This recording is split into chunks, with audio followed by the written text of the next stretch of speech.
But here we go. It is 6 p.m. Eastern Standard Time, and we are the POP Baking Club, and we meet every Wednesday to work on a recipe. I do a lecture demonstration, start to finish, and last week you picked marshmallows. Marshmallows from scratch. So I've been deep diving all week. For those of you who don't know, my name's Kathleen. I'm a certified executive pastry chef, and I teach on social media. I teach on TikTok, Substack, and on YouTube. I'm an educator and a teacher, and I offer people information, and you can take it or leave it. Keep what you need, let go what you don't, and hopefully you'll find it easier in the kitchen. More organized, a little less chaotic, a little more clear. Let's get started. A quick fit check. I wear a clean, inexpensive, these are $5 aprons. I have a work outfit on that's safe and easy to get on and off. I wear kitchen clogs. I have short fingernails, no nail polish, no jewelry, light makeup. I pull my hair back. But welcome everybody. I am going to be demoing a marshmallow tonight, and I want to let you know where you can find everything. So our recipe is, it looks like this, and it is on the link tree. What you want to pay attention to are the ingredients we'll be using. This is the standard recipe. We're doing 100% yield, and these are baker's percentage. Let me show you my resources really quick. This recipe is actually out of my favorite chocolate and confections book.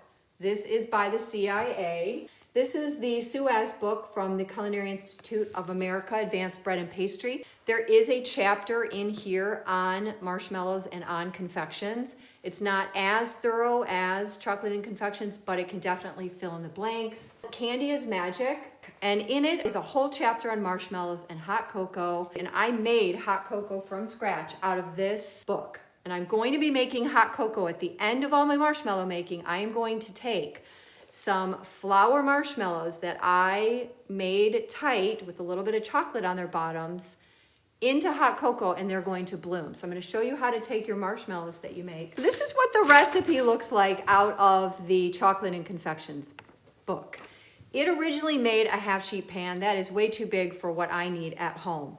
So we are making a half batch tonight. I took the grams here and I converted them for you. So this is a quarter sheet tray batch, which I think is a good amount. Now, all you have to do is cut it in half if you want to put it into a smaller pan, or you can leave it that size and it can be really thick, or you can pipe some and put the rest in a smaller pan. So there are a lot of options for sizing. When anything is in grams, that makes it easier. This is how I always do my work.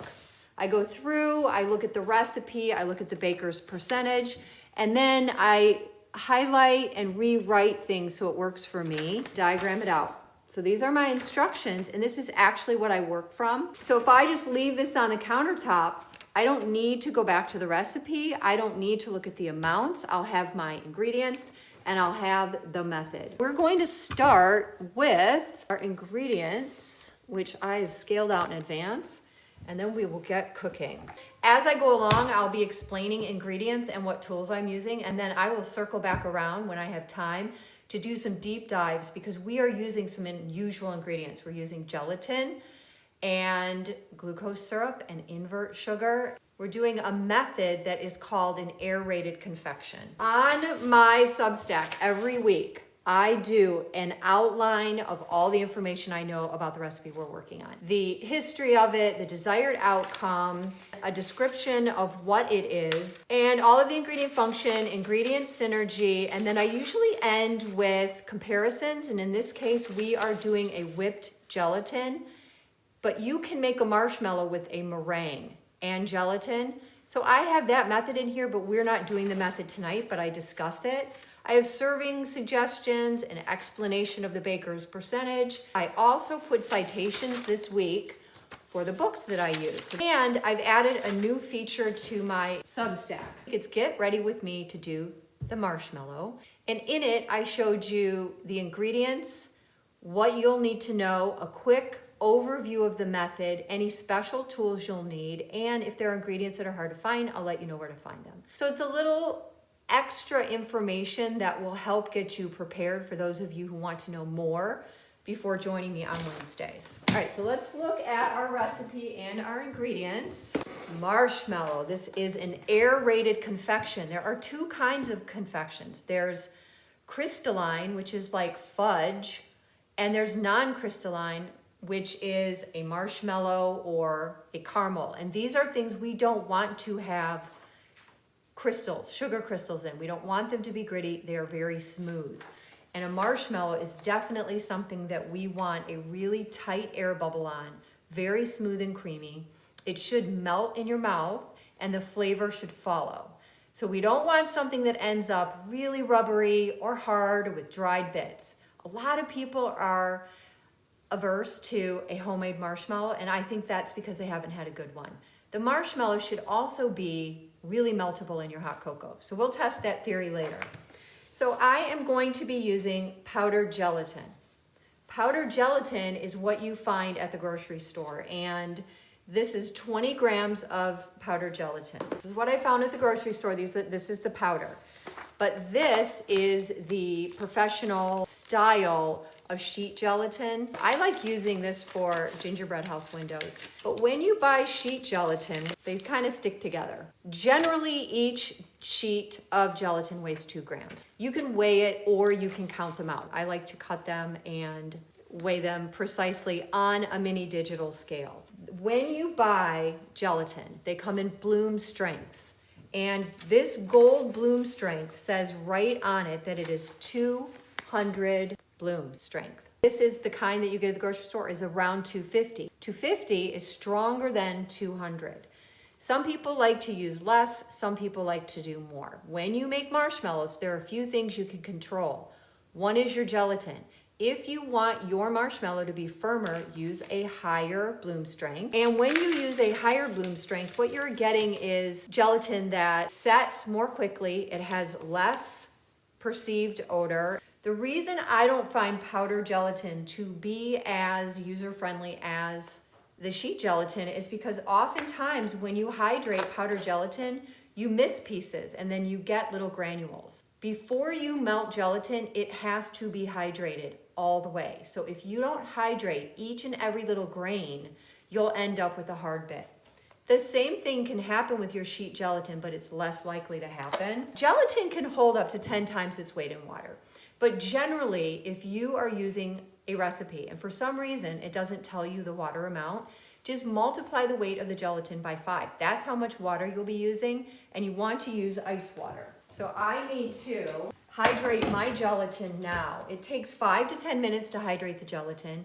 It's really important that it has time to hydrate because it won't melt unless it's hydrated. So if you put it in a double boiler or in the microwave, it's not going to melt. Those hard, unhydrated granules are not going to get hydrated. They're not going to soften up. So it's really important that you do that. And the reason we use ice cold water is because we want to control the rate that the gelatin denatures. Gelatin is just like, it's a protein. So it's just like if we're using gluten strands. They start out tangled and tight, and as they denature and loosen up and reconnect to form these bonds that hold other things like water, like air, or gas, CO2 when you're making bread, is because if you use warm water or tepid water or even hot water I've seen people use, you are going too fast and then you are out of control of your gelling properties. So we want to keep control in as many areas as we can, and one of those ways is to use cold water. I need 115 grams. So I'm going to take ice water, and I just have clean water here that's got ice in it, and I'm going to scale it. And I am not going to add the water to the gelatin. I am going to scale the water and then sprinkle the gelatin over the top so I can control it and also give it room to grow because it is going to go in the microwave to be melted. So I need 115 grams of water, and I don't need the ice, just the water. I have a digital scale. Anything over 20 grams, I use a regular digital scale, and anything under, I use a mini digital. I need to 115, I have 117. I'm going to take the time to get a spoon and get it just right. There we go. Okay. Maybe I'll drink that ice water later. Now, I used powdered gelatin for years when I ran my cake business. I made my own rolled fondant.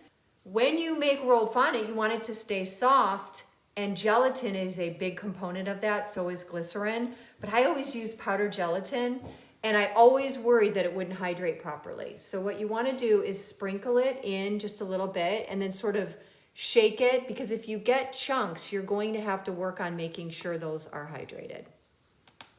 And what I do is take a small spatula and I get this going. Now, a lot of people will call this blooming the gelatin. I call it hydrating the gelatin. Bloom is the guy who gave the words we needed to describe what the gelling properties are and how strong they are. So I'm gonna watch this and make sure everything's being hydrated. I'm just gonna put it off to the side. We have 2 waters in here. So if you're looking at the recipe, there's water number 1, which hydrates our gelatin.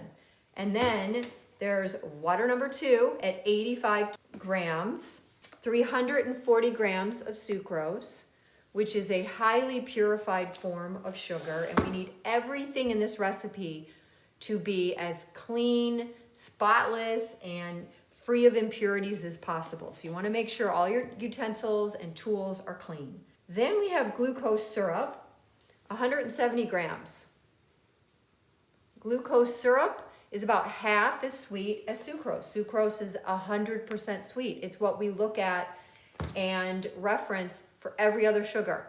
And this is half the sweetness. It has emulsifiers in it, and it prevents crystallization, because a big part of making a marshmallow is making sure we don't have crystals in the marshmallow. We want it to be very smooth. We'll keep talking about that as we move through. And then we have honey. Honey is around 120 to 130 sweetening power. It's variable because all honeys are different.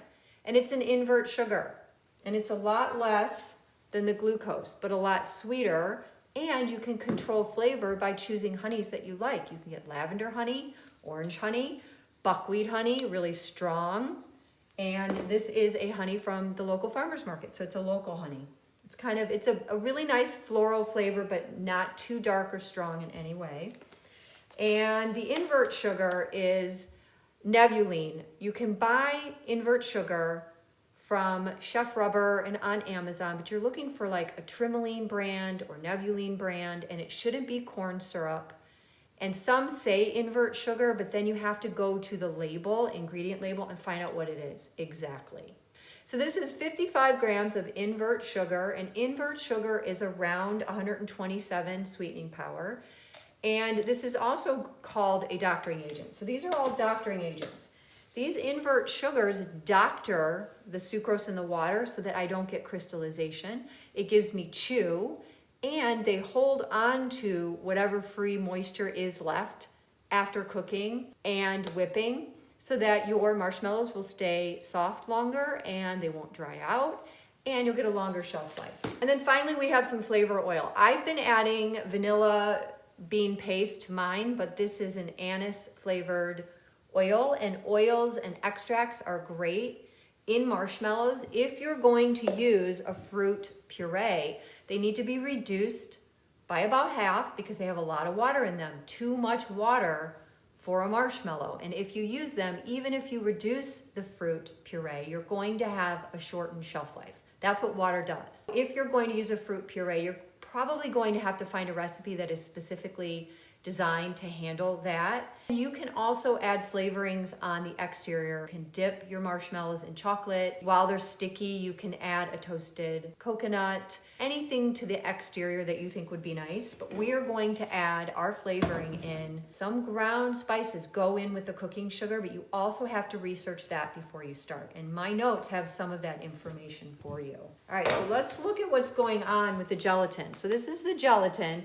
And you can see all those granules are the dry granules. If I were to put this into the microwave, they would not really change much. They could even scorch. So I'm gonna move the water around. This is like a gelatin mass. Believe it or not, a lot of pastry chefs will make gelatin mass, whether it's with sheet or powdered, and then your recipe is formulated that you weigh this out.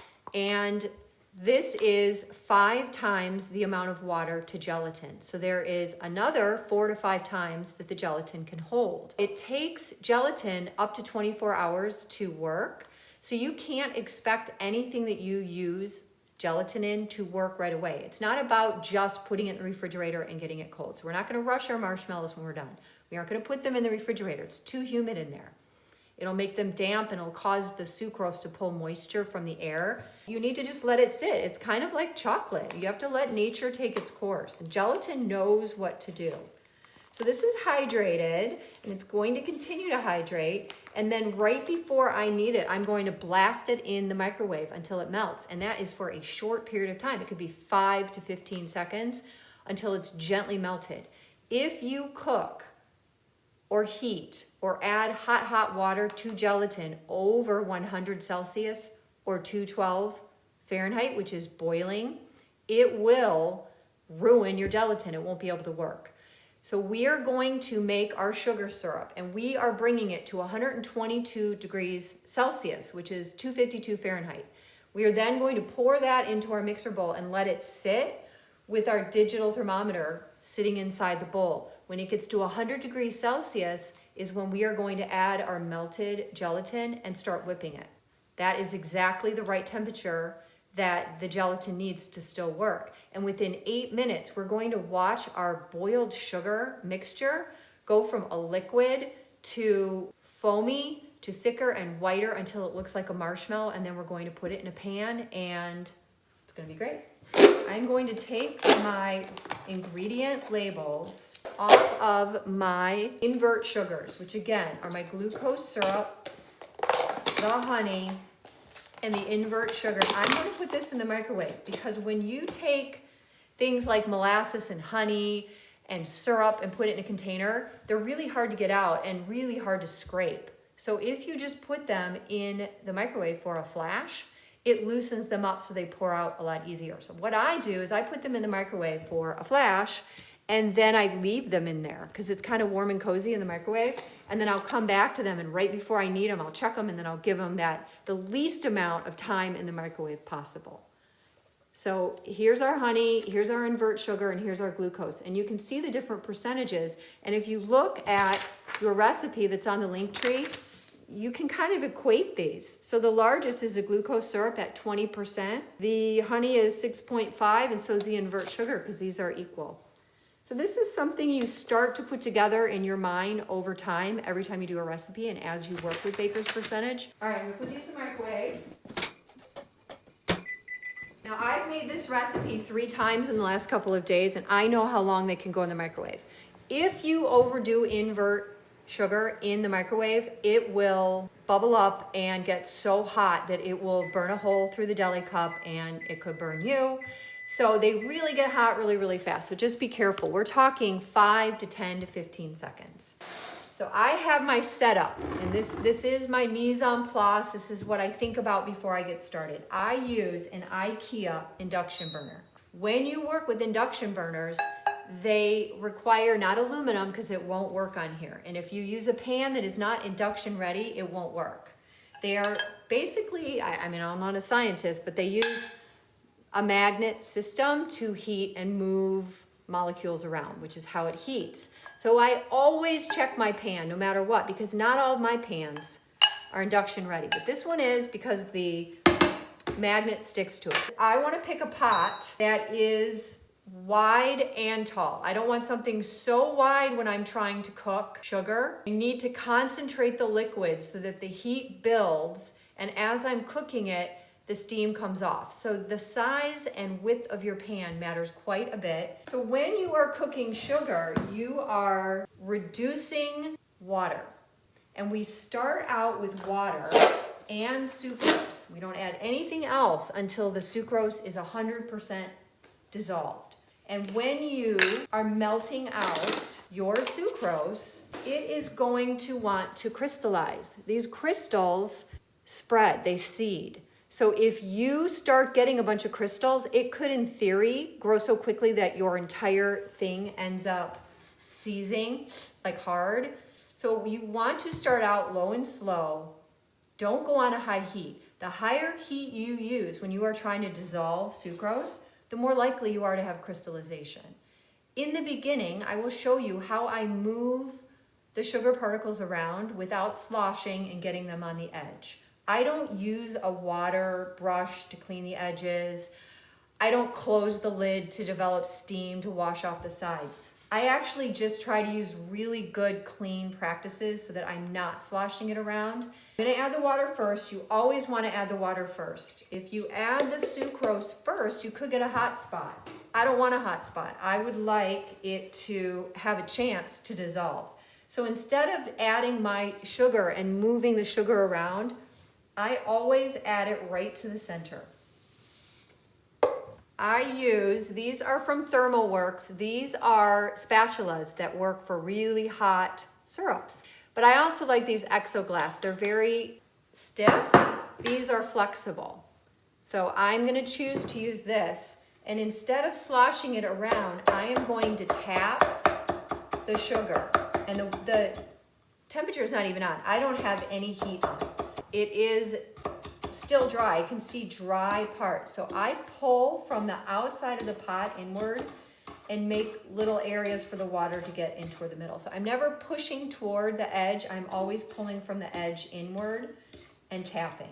You can very visibly see sucrose particles on the bottom of the pan. So I'm going to turn this on low so that it's not even really cooking. We're going to be dissolving it. If you don't dissolve the sugars and then you bring the temperature up, you'll still have sugar particles in there, solids. Those aren't going to dissolve later, especially as you add the invert sugars and crank up the heat. It's just going to be gritty, so then you will have a gritty marshmallow.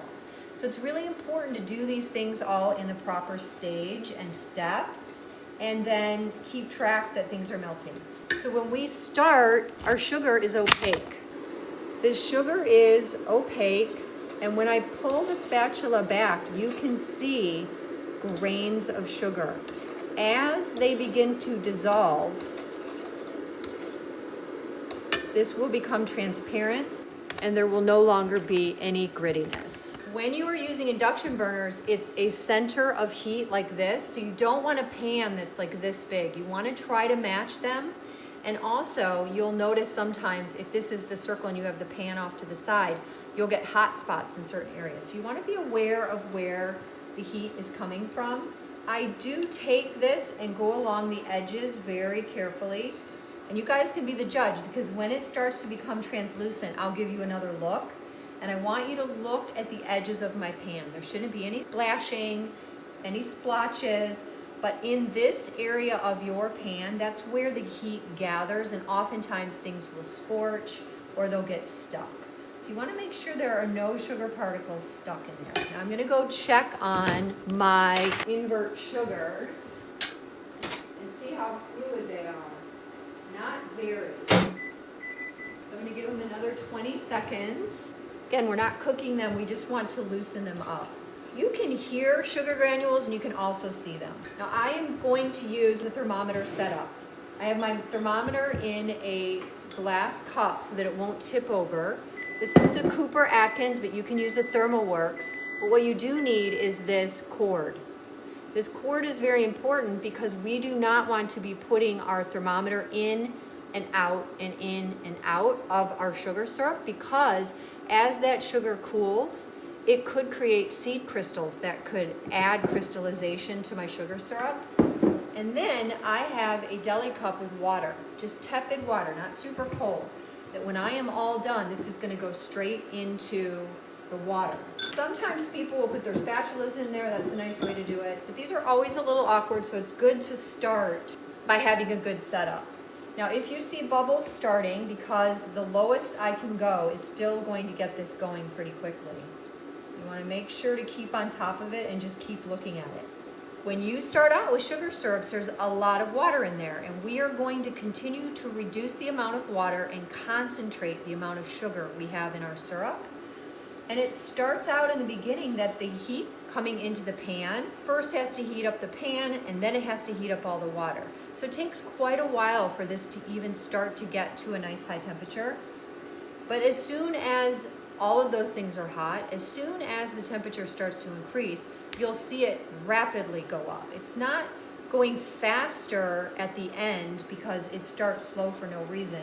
It's going slower in the beginning because it's heating up a lot of other things. And then once it's good to go, it goes faster, and you have to stay and keep an eye on it because there's less water and the pot's already hot and it's just gonna move a lot faster. This is the most important part to be patient with. You just need to make sure nothing is sticking to the bottom of the pan. I am moving from the outside of the pan into the center. I'm waiting for this to dissolve. If I were to add all of my invert sugars, it would take longer for this sugar to dissolve, and in the presence of, let's say, an invert sugar like honey, it could invert the sugar a little too much. It could cook too long and start to turn everything a little bit of a caramelized color. So we want to keep everything moving to optimize each stage. Each stage is really, really important. So I can still feel some grittiness in the edges, and I will show you from an above view as soon as it starts to get a little more translucent. So I am not stirring. I don't encourage you to stir. That is agitation, and agitation is what causes sugar crystals to form. So when I'm moving it, I am just slowly looking at the bottom, checking the corners and the bottom of the pan to make sure everything is dissolving. As you cook sugar and you get a hotter and hotter temperature, basically you start out when there's water in here and it gets to boiling. Boiling is 100 degrees Celsius or 212. As soon as you get to that temperature, it starts steaming. So the water's evaporating, you're getting less water and more of a concentration of your sugars. The less water and the higher concentration of sugar, the harder the sugar is going to cool. That's how you get a hard crack candy or a soft candy. And this is going to be at 122, this is Celsius. When I do an Italian meringue, I usually cook the syrup between 118 and 125. It depends on the humidity. Humidity is moisture in the air.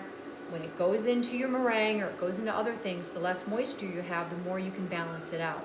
So you start to kind of learn how to control these different factors. I'm just going to turn it up just a little bit. If you understand what you're doing, then you're not just following directions, you are thinking like the ingredients. So I know that my main concern is getting the sugar crystals to dissolve while slowly bringing up the temperature, and then I'm going to start to bring it to a boil, add the invert sugars, and then we can go to town. We can turn the heat up. It's going to reduce. I'm going to use a thermometer, and as soon as it gets to 122 degrees Celsius, I'm going to pour it in the bowl and watch it. Use the thermometer, and when it gets to 100, it's go time. That's when we start whipping it and adding the gelatin, and that is when the magic happens.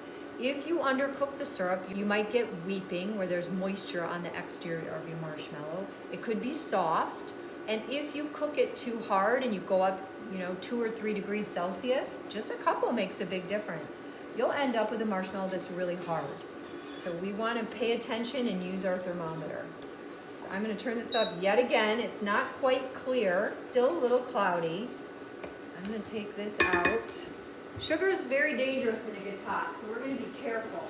I think I'll nuke that when I'm ready. One of the things that's interesting about people who work with sugar a lot is they can look at what's going on in the pan and know what temperature it is based on the size of the bubbles, how fast the bubbles are moving, and how the syrup looks. And right now it's getting hotter, but I just want to make sure there are no sugar crystals stuck to the bottom. One of the things that's different about adding honey, and we added honey to our sugar syrup in our nougat, is that there are a lot of impurities in the honey. That's really different than glucose syrup, which is clear, has no flavor. It is going to foam a little bit, and those are going to sort of stick around the edges, and we don't skim them off, you leave them in. They are completely different in smelling than glucose syrup or invert sugar. It's starting to bubble, and it's still not quite completely translucent, but it kind of changes in a moment. But I am just feeling the bottom of the pan. I don't really feel anything is stuck.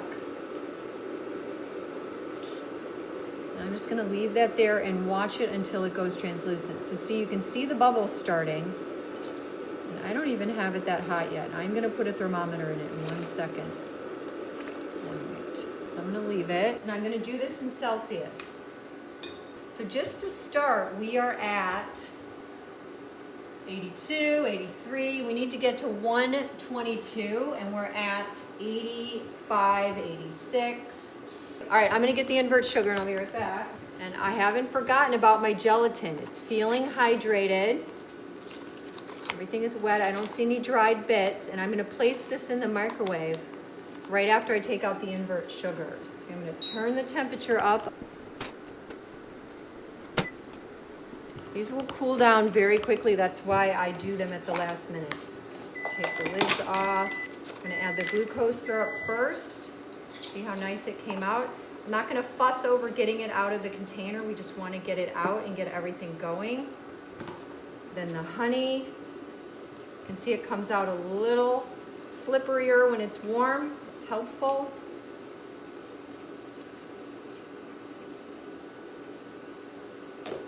And then the invert sugar.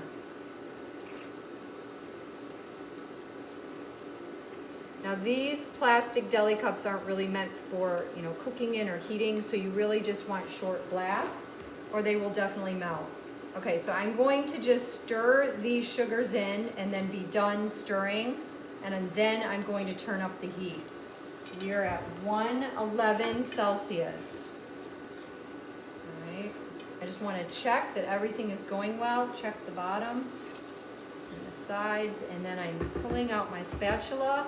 And then I'm going to turn up the heat, and I actually get a little bit nervous. You have to be very careful with this kind of hot sugar and be safe, because you can get hurt in just a moment. We don't want that to happen. All right, let me check the gelatin. And remember, we do not want to cook the gelatin because that will make it so that it doesn't work. So I am going to move the thermometer around so that I don't get one spot. You want to make sure that if you move this around, you're getting an accurate read on the thermometer. 113. And if you have problems with your probe, you're going to have problems with your cook. It's on the center. Up a bit. We're at 113. I'm headed to 122 Celsius. I don't need to worry about the gelatin because I'm going to have a minute after I pour this into the bowl for this to come down to temp. So if you add a gelatin to anything over 100 degrees Celsius or over boiling at 212, you will kill the gelatin. So you need to make sure that it is under the boiling point. I'm at 116. I'm going to take a brief break to show you what's going on in here, and then I'm going to go right back to it because I don't want to lose control. These are the beautiful bubbles. It gets steamy. We're at 116 Celsius. 117. So we are in the range of if you were doing an Italian meringue that you could start to use it. 119, 120. When I pour the syrup into the bowl, I am not going to use the spatula to clean it out. Whatever goes into the bowl goes into the bowl because it cools down and can end up thready. We don't want it to do that. Okay, so I'm at 122, but you have to make sure it's really 122. So you want to move around your probe and make sure that it's really at 122. So if it keeps going down to 121, that means it isn't. So if I see it go up to 123, then I know that it's for sure 122. There we go. Okay, now I'm gonna put this into the water, turn this off, and then this is going into the bowl.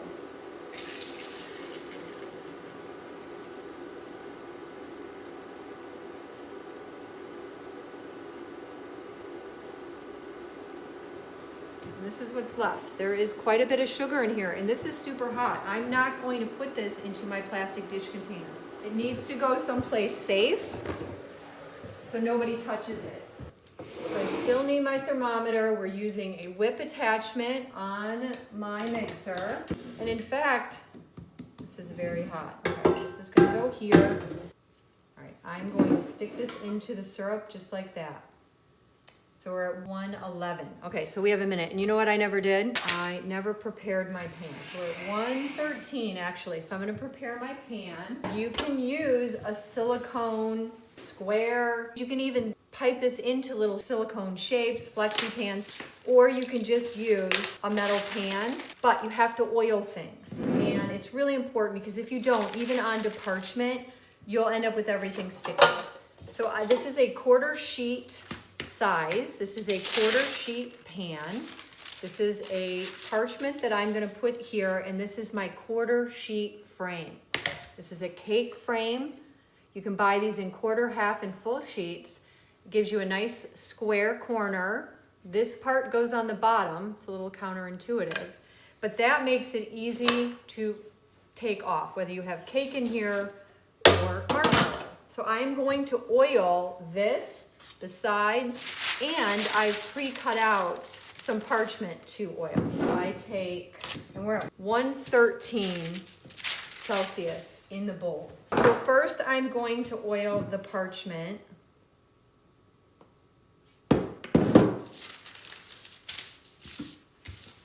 And everything around, because marshmallow will stick to everything.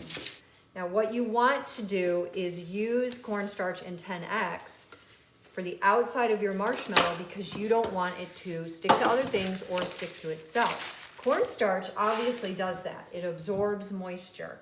10X is going to have 3 to 5% cornstarch in it, which is good. And then it's sweet and it's a very fine grain. So you're getting a neutral coating that's keeping the outside not crusty, but from sticking to itself and from being sticky in general. And it's giving you a nice mouthfeel and it's kind of neutral. So powdered sugar is the way to go. I'm gonna take this and I am going to put this way, and then I'm gonna put this way. You don't really ever want to smash your parchment into, like if I were to just take a big piece and smash it, you'd get really rough edges and that doesn't look good. So you always wanna cut it to fit. And I did this before we came here. So we're at 108, so I still have time. So I am using these clips. These are just office clips. And the only reason I'm doing this is to keep the parchment out of the way. And I'll have to replace them after I get the marshmallow in. But we're gonna get these started so they don't end up flopping.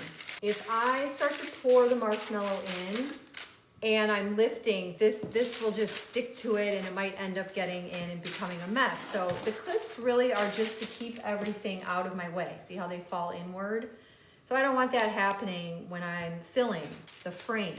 And again, if you don't have a cake frame, you just have a 9x13 pan, that's fine. Just line it with the parchment and use oil and it should pop right out. And I have a finished one we're gonna look at in a little bit once I get this going. When I do this, everything is meant to be clean, smooth, not messy. We're working toward an end product where it looks really nice. So this is what it looks like, and I'm going to be placing this marshmallow that we are going to whip in a moment into this pan. It's a 1/4 sheet tray. We are at 105, so we're getting closer. And I don't want to pull that probe in and out because we don't want that cold syrup to keep going in and out. You want to just leave it and let it take the temp. So we're at 107. All right, let me move it around just a little bit. 106, 105. All right, let me go check the gelatin. You can see how some of the gelatin is melted and some is not.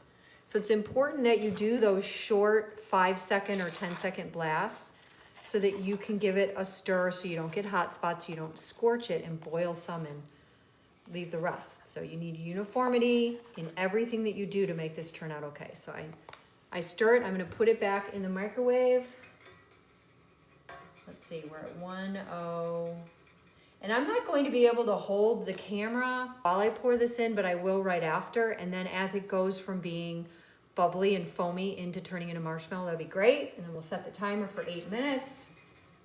And then we'll be on our way. The flavoring will go in at the end, and it's a flavor oil. So you can use these flavor oils. This brand is great. Orange and lemon is common. This is peppermint and this is anise. It is a flavor oil, and the better the brand, the fresher it is, pay attention to use by dates, the more natural of a flavor you'll get. Let's see where we are. It says 102. It says 101. I'm going to show you what it looks like. It's just a syrup. It's just sitting there. And see how I'm touching the bottom of the bowl? And it says 102. I'm not lifting it out.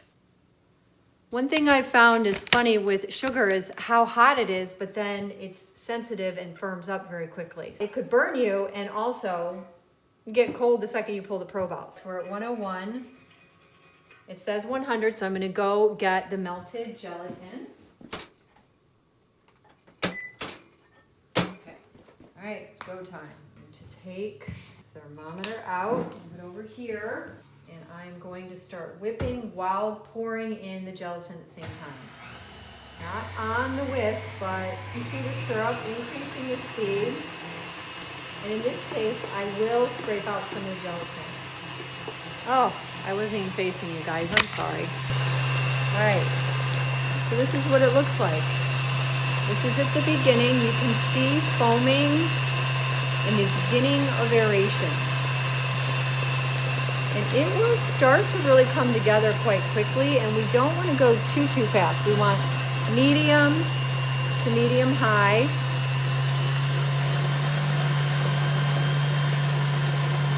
And I'm going to set a timer for 8 minutes. Start. So this is my marshmallow powder. It's half cornstarch, half 10x. You can weigh out any amount that you have. I don't care if it's 111 of 10x and 111 of cornstarch, half and half. And you sift it and whisk it together, and I will be dredging the cut marshmallows in this bowl. All right, so it's starting to change color a little bit. Let's take a look. It's starting to get white. So everybody is doing its job. And if you want more of the science, it is in the notes. I think marshmallows are magic. I think they don't have a time of year. Like right now, you can do hot cocoa with them, and in the summertime, they make great s'mores. If you have a sledding party or a skiing party, you can set up a hot cocoa bar and have toppings and drizzles. You can throw graham crackers and hot fudge sauce and some homemade marshmallows on top. Just put them in the broiler, and you've got like a skillet s'more. This is very hot. So if you have any issues, that's okay. Just do a really small batch, convert your recipe so it's a little bit smaller, and I really like to scale a recipe 3 times and then do it back to back. Every time I do it, the first time I do it, it's good, but by the 3rd time, it's a lot better. You learn a lot when you do things back to back like that. Otherwise, if you do it now and then you try again in the future, make sure you take notes and then you can keep track of your progress. Let's take a look. We are 3 minutes into the mixing. You can tell it's getting thicker, and it's glossy, very shiny.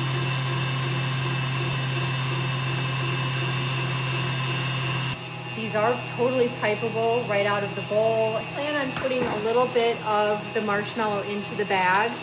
Pastry tip, this is a number 9, round. It goes in, and then you take your scissor, you squeeze it to the end, and you just make a circle and pull this off. Boom, like that. We have 3.5 minutes more to go.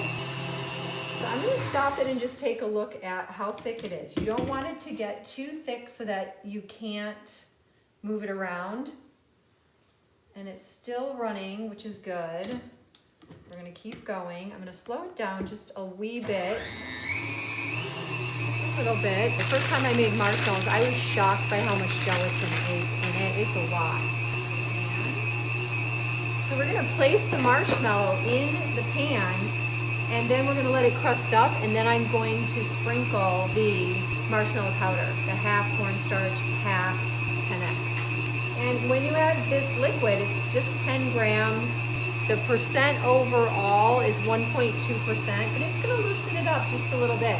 That's why kind of like why I like vanilla bean paste, because it adds a little bit of the fleck of the vanilla bean, but you can also split a vanilla bean and add those flecks directly to the marshmallow. That looks beautiful.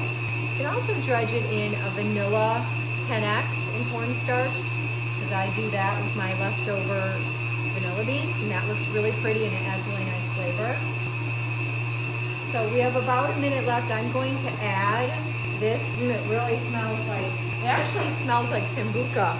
So it's gonna loosen up, and then I'm going to get an offset spatula to spread it around. And actually, when you have a really flexible spatula, sometimes it's not so great when you're trying to scrape out something firm. So I'm gonna use a different spatula. It's a little firmer. I'm gonna remember to put a little bit in here first. About 15 seconds left. This is what it looks like. And I'm not gonna wait long, so I wanna keep moving. It firms up very quickly, but I do wanna show it to you up close. Very shiny, very smooth, no grittiness, no grains, very nice. All right, so here's what I wanna do. I'm gonna move my machine. We'll clean it later.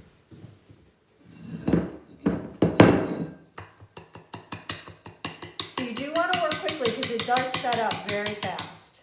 And I will show you what I mean, because I'm gonna leave this out so you can see how firm it gets. Hey Dave, if you don't mind getting me those clean towels, I would appreciate it. So I'm going to take just a little bit and add it to my pastry bag. I have lots of examples of the ones I piped earlier we'll be able to use. So it's in here. This is really nice and warm. Just put it upside down into my deli cup and off to the side. So this is oiled. I clipped it so that the parchment stays out of the way. And when you put something into a pan, you want to aim for the middle. You don't want to be moving it around. You don't need to move the bowl around so that you're spreading it from the bowl. You put it and aim for the center of your pan, and then you can spread it around once it gets in there. Very white, very nice anise smell.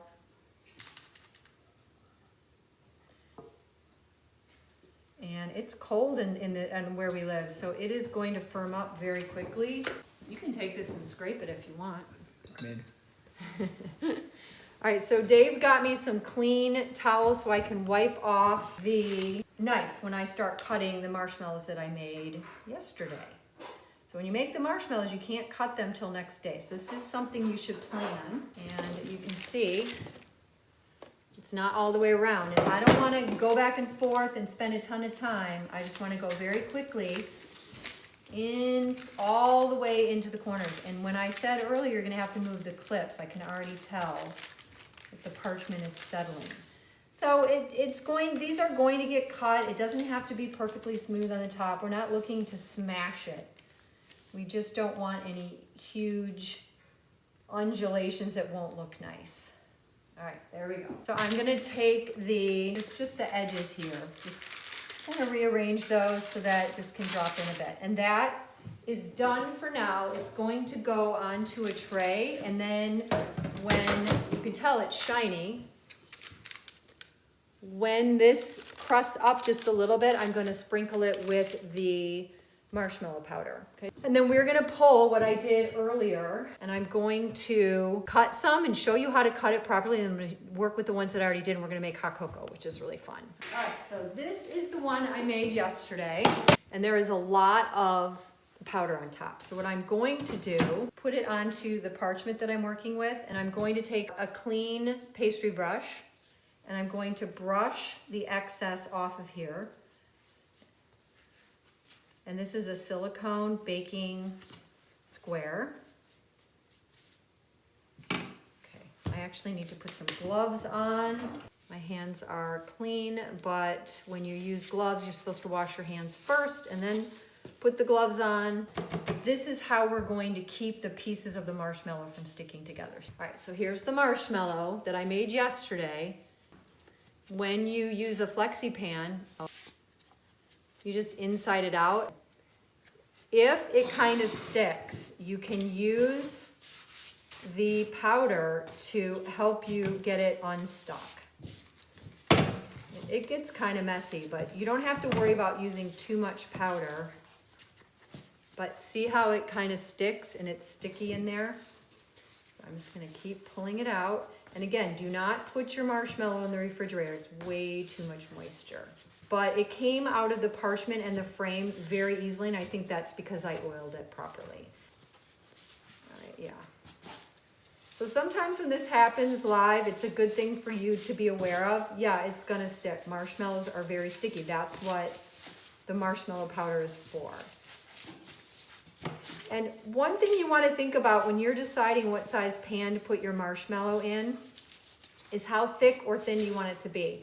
Now, this is thick enough that I could use a heart cutter and make heart-shaped, maybe 1.5 to 2 inch heart-shaped marshmallows. But if I want to use like a daisy cutter and something with a lot of detail, I am going to want something a lot thinner. So you're gonna think about, there we go. I should have been a little bolder. So yeah, it's stuck in there. That's gonna go into my dish bin. And this is sticky. That part is sticky. I'm going to take it and dredge it through the powder, and then I'm going to get a cutting board. I'm gonna get my tool. So I have a little heart cutter. You're gonna dredge them in your powder, and then you're going to shake off the excess, and they will go onto a clean tray. So here's what I'm gonna do. I'm gonna take my marshmallow, and then I'm going to take the extra and put it in here. I'm gonna cut the marshmallow. My knives are here. I have 2 knives, and basically you can oil a knife and cut, but I still think it'll stick. What I like to do is cut and then wipe the knife off between cuts with a clean towel. That's why I have 4 towels, because it'll make it go faster. So typically, I like to have a knife that is wider than what I'm cutting. All of my longer, sharp knives are in storage, but what happens is I have to do 2 cuts now. And that's not good. You wanna go through as cleanly as you can. I don't wanna have to make 2, because that means I'm gonna be lifting and moving it, and it's going to get stuck. So I'm gonna just cut this in half. And it'll stick back to itself. That's why you pull it apart. See what happens? So that's why I keep 2 knives. I'm gonna dredge it in there, and then I'm gonna cut this. Okay. So this is what the edge looks like. Fluffy marshmallow, it's very sticky. You can either just put into the marshmallow powder, or I'm gonna cut some smaller pieces. So then I'll cut this in half. And these 2 pieces are sticky, and see what I mean? You stick them together and they stick. So you don't want that to happen. So you're gonna dredge them in the powder. And then I'm gonna take my clean towel and wipe off excess marshmallow, and then cut into the powder, and then I'll do 1 more cut. And then I can just put this square into here, into the bowl. Okay. Clean off my knife.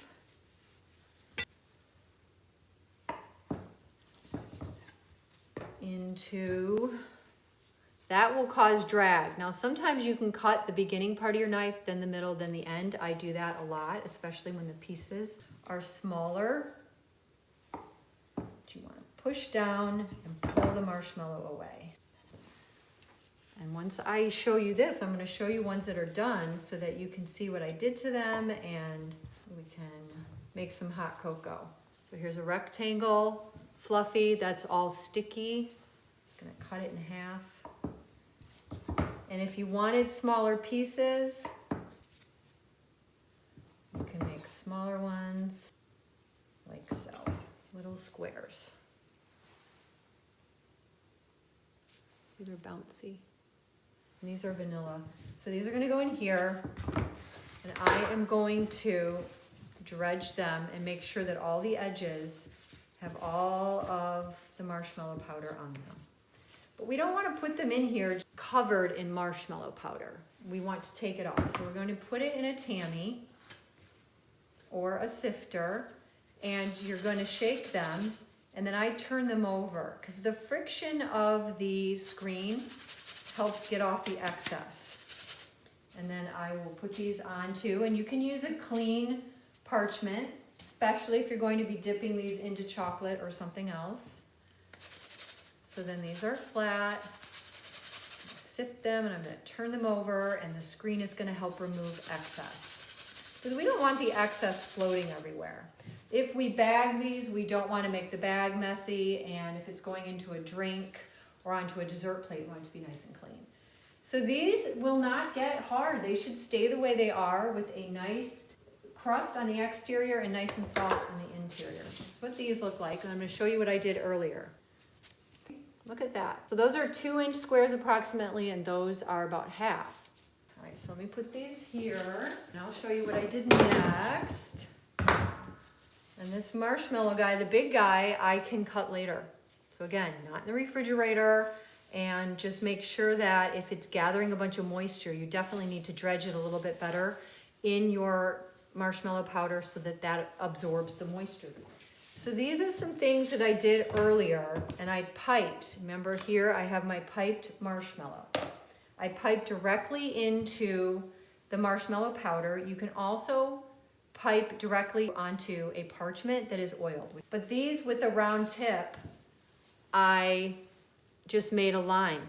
So you can take a knife or a clean scissor and cut the size that you need. And these are already somewhat dry because they have their, more surface area.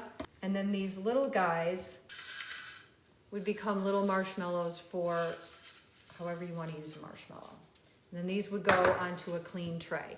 So these are going to have more crust to interior ratio.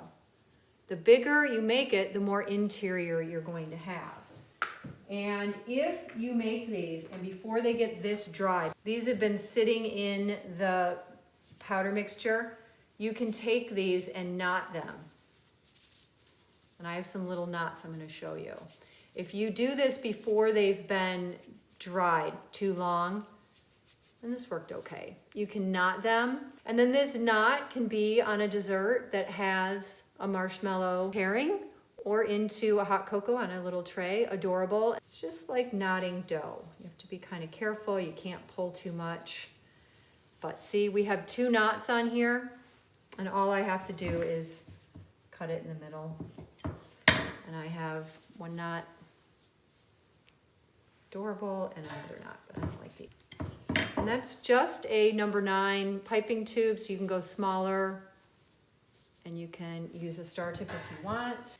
I think these kisses are really cute.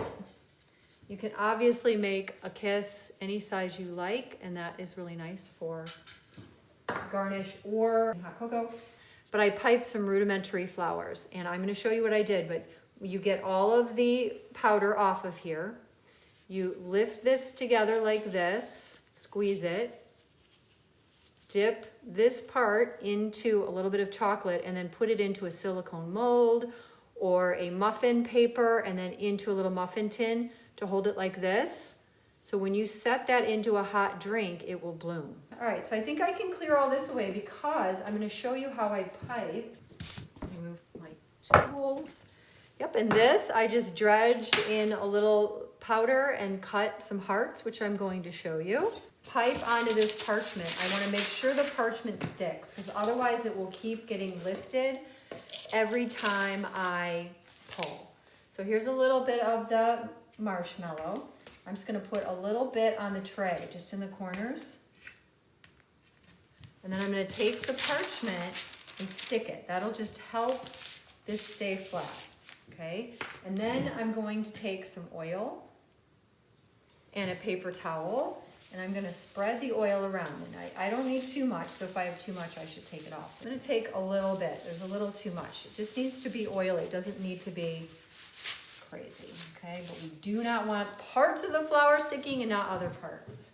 So here is the marshmallow. When I talk about making the rows, if you want to, you can start at one end, and the longer this sits, the harder it gets to pipe. Oh boy.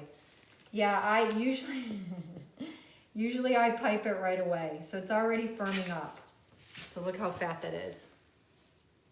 So let me make a flower. Oh boy.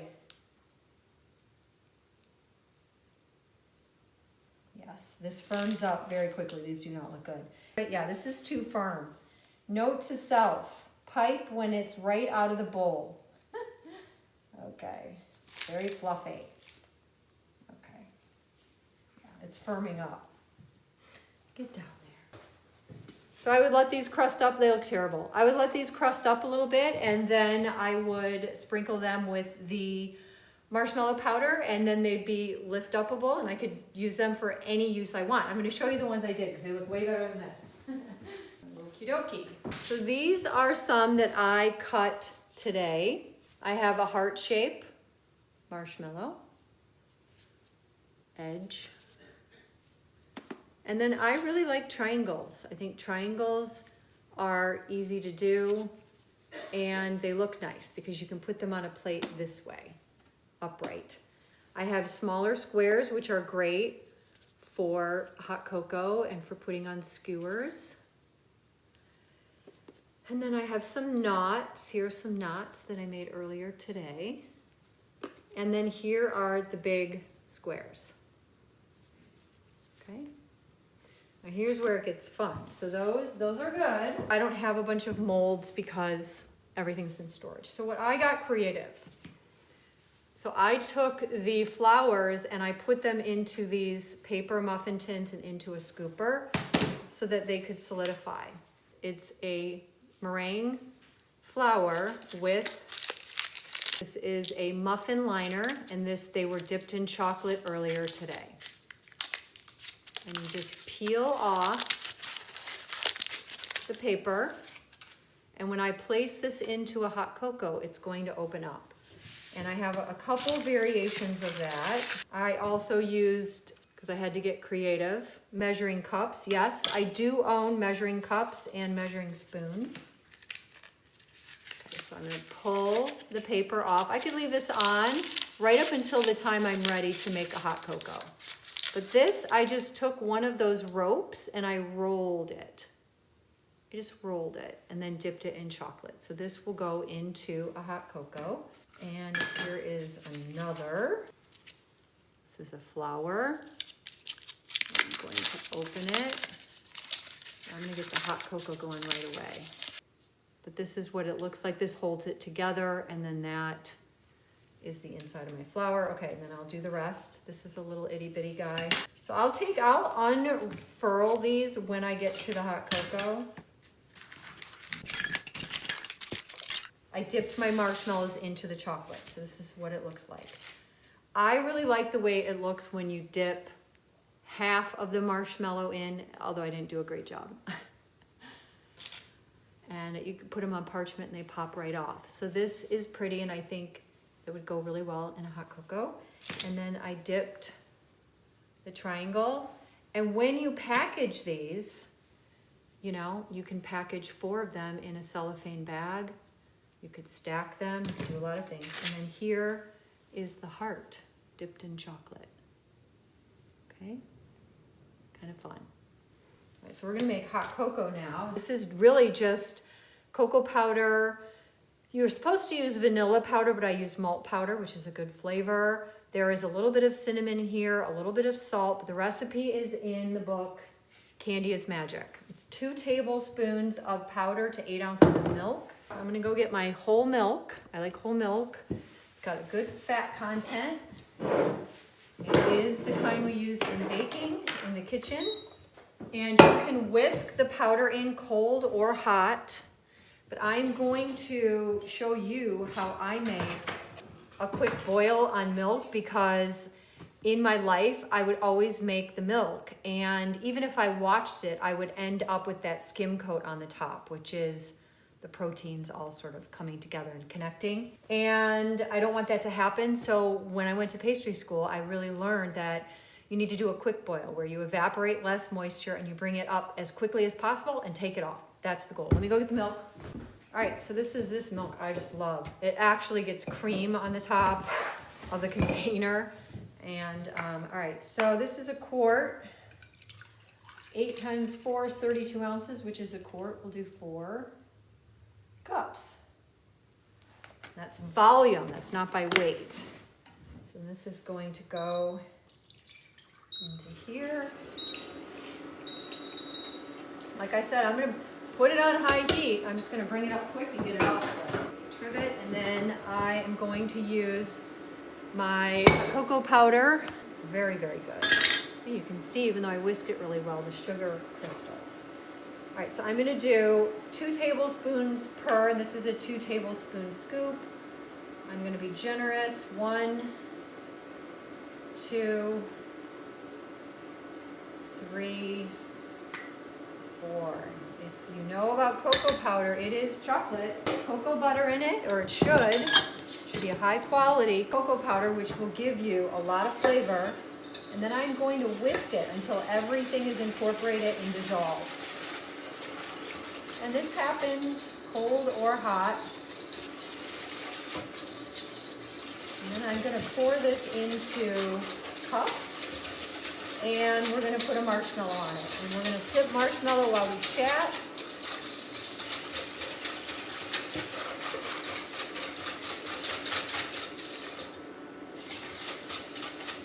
I'm going to taste it, make sure we're on the right track.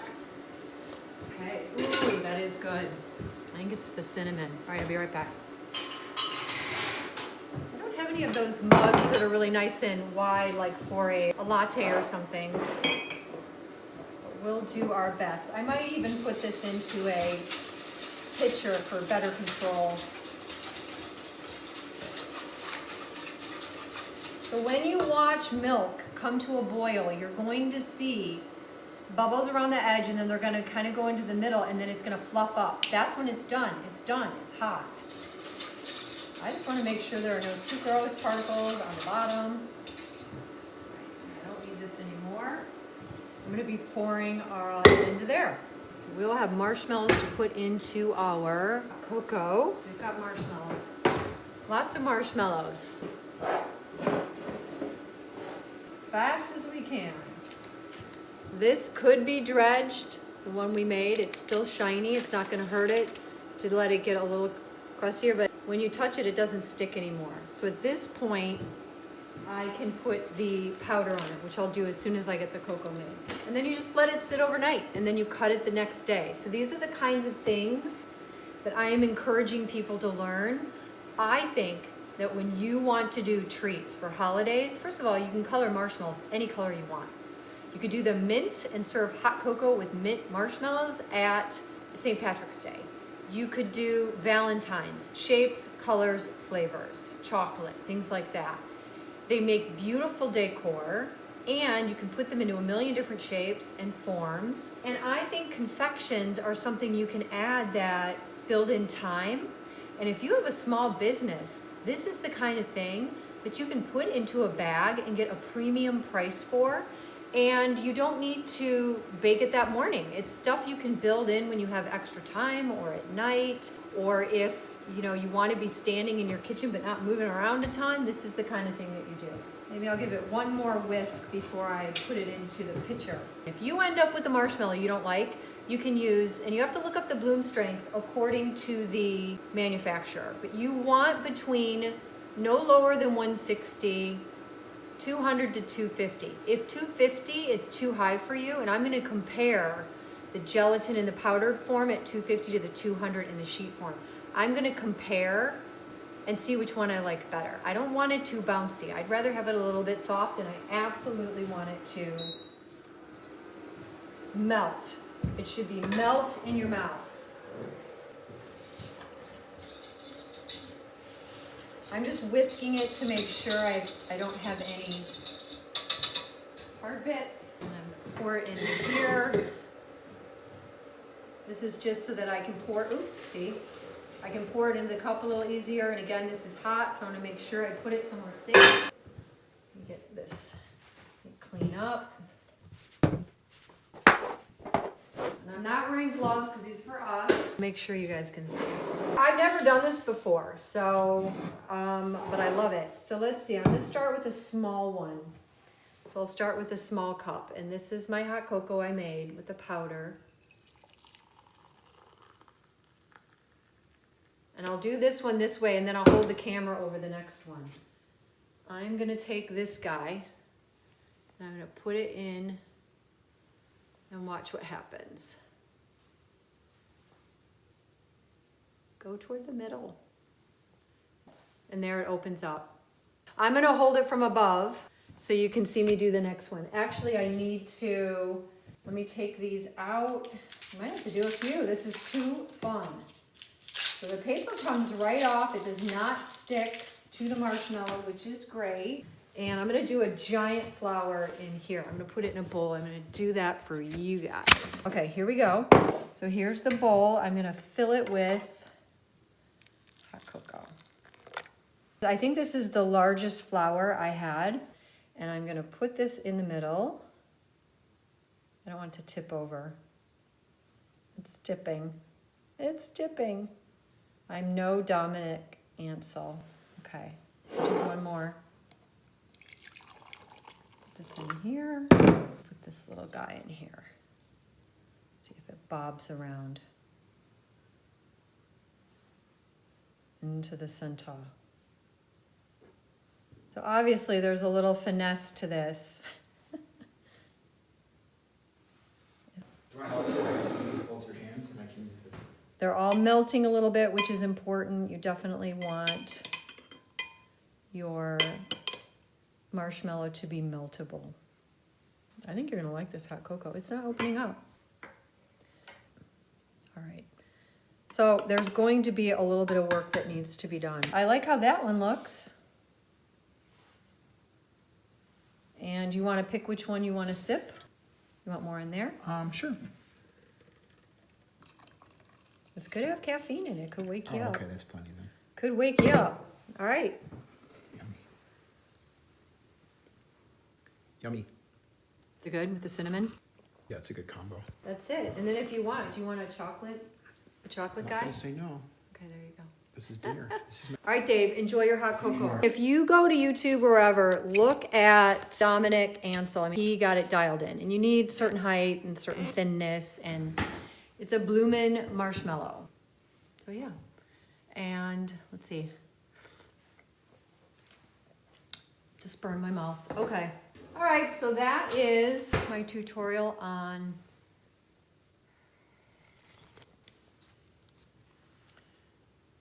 a marshmallow. And I love marshmallows. Woo! So that's it, a blooming marshmallow flower. It's melting nicely. But if you want the hot cocoa recipe, it is in Candy is Magic. It's a book. It's the cutest book, and I swear it's got good recipes in it. Okay? I can recommend it. Dave, you like this hot cocoa? I do. This marshmallow, if you use it right out of the bowl, you can use it just like you would use a marshmallow you melted or marshmallow fluff. You can do a really elegant Rice Krispie treat with it. You could brown your butter for that. That would be a nice layering of flavor. You can smear it on your plate and then you can torch it so that it creates like a torched marshmallow effect. This is still hot, which is crazy. There's more hot cocoa. All right, I'm gonna start to get going. So for those of you who have been following, you know that I am just here to teach. But if you don't want to change what you're doing, you have fun, you're an occasional baker, and you want to just keep doing what you're doing, and you love experimenting with recipes and all that, please do. What I offer is for people to bridge the gap between what professionals know and what home bakers know. There are a lot of home bakers out there that want to understand ingredient function a lot better, and nothing I tell you is because I think so. It's all something I've learned, been taught, or read. So I rely heavily on textbooks. I rely heavily on the people who've come before me, on my work experience, and I'm constantly researching. I like first-hand resources. And I have to tell you, in my research for this, I had saved old marshmallow and gelatin recipes from years ago. I've always liked gelatin. Have you guys seen the gelatin where people use like a needle and a syringe and you put the gelatin and make it look like flowers and everything? It's so beautiful. I am not getting into any, I don't need any more hobbies. I can't do any more hobbies. So I'm not gonna do it, but I'm very intrigued by it. I just think gelatin is fascinating. So I go to this old Savoir article. I mean, my gosh, it must have been from the early 90s. And sure enough, it says that the recipe in the magazine is based on chocolate and confections. I'm like, see, there is a lineage to every single recipe. It's never so-and-so's, it's so-and-so's based on so-and-so's based on so-and-so, and it always gets down to the lineage of the best. Thank you. Keep baking. All right, everybody, have a good night and rest of your week. Take care. I'll talk soon.